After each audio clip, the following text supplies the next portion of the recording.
We start running right here in Tagaytay City. Ang final destination target po natin ay ang Santa Rosa City, Laguna na may layong 33 kilometers. Ang unang tanong, paano ba tayo nakasurvive sa ganito kalayong distansya? Napakarami pong mga tindang mais along the way at mayroon po tayo nabiling fresh milk sa mga daanan.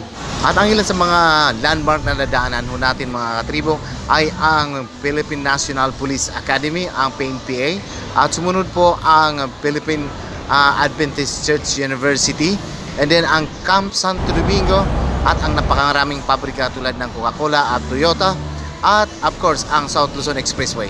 We are almost to Balibago. Itong building niya sa likod ko, hindi po tayo magpapahinga. Of course, familiar kayo dito sa kulay na yan. Ang Santa Rosa and Tagaytay Road po, ito po yung heaven para sa mga mahilig po sa handicrafts at sa mga garden materials supply. The best po ang experience ng takbong ito sapagkat napakarami nating mga locals ang ating na-met along the way na talaga naman na priceless.